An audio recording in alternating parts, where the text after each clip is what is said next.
Welcome back po muli sa aking channel. Kung first time po ninyong manood, don't forget to click like and subscribe. Ay nako, si Goldie Girl pinutaktit na puruhan ng mga fans ng Asia Songbird.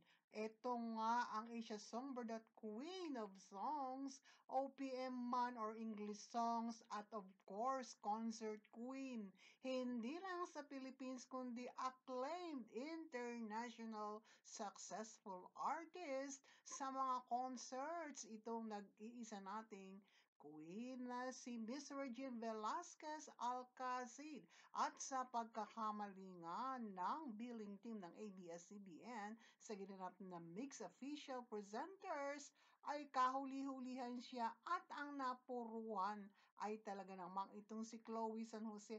Ano ang ginagawa ng babaeng ito at tila baga tuwang-tuwa pa at marami na naman ang nabastusan at yan nga po inulan at pinutakti na naman ng mga komento. Hindi pa man siya nakakaahon sa pagkakasawsaw niya kay Miss Ay de las Alas at sa paghamon niya sa anak nito at kay Direk Daryl Yap ay eto na naman at lumabas ang muling sabi ng marami, maldita Goldie Girl.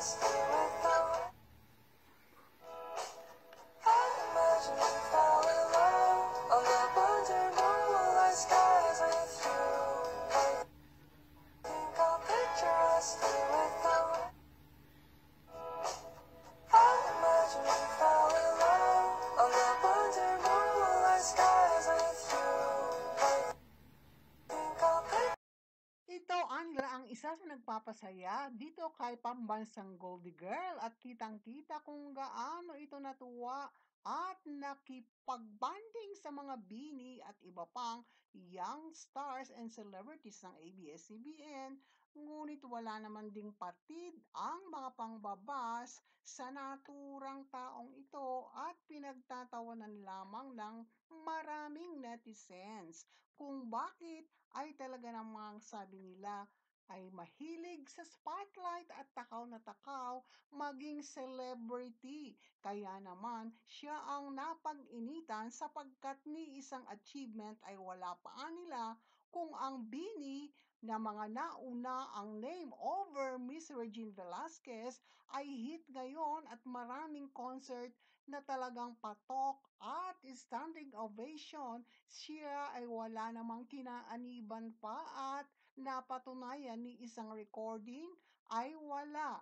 At sinasabi ng marami, nagbayad kaya ito sa ABS-CBN gamit ang pera ni Kaloy? Dual citizenship na nga kaya ito at mayroon ng visa para magtrabaho? Regine Velasquez is renowned singer and actress. Maraming pelikula, maraming concerts, and for 40 years ay kilalang kilala ang kanyang kahusayan sa pag-awit at ang mga patok at blockbuster niyang pelikula noon. Ngunit napaka-humble pa rin ng nag-iisang Asia Songbird. At hindi nakatakataka kung si Goldie Girl ang napuruhan na naman ng mga fans ng nag-isang Asia Songbird sapagkat wala naman anila itong achievements when it comes to music at walang ginawa kung hindi gumimik, pumorma at magpakita ng kanyang skins and body parts anila. At ang marami namang supporters muli ipinagtanggol siya. And of course, she's very happy. Although nabash na naman ang todo at napagsabihang wag sanang bastos. You're not there yet, Miss Goldie Girl, anila, at wala ka pang napapatunayan kahit isa man lamang sa larangan ng music o kahit na sa pag-arte. You're not a celebrity yet, at meron ka lamang ay ang gimmick at mga nonsense mong activities. At tila ba mas ano nga ang pasuking larangan nitong pambansang Goldilocks na tinatawag ng maraming netizens ay tila bagang mahihirapang makapenetrate at marating ang tagumpay at sinasabing kung hindi nga lamang nadikit dito sa kanyang BF at silang parehas ay palaging nasa gimikan at umaagaw ng spotlight ay wala itong mararating.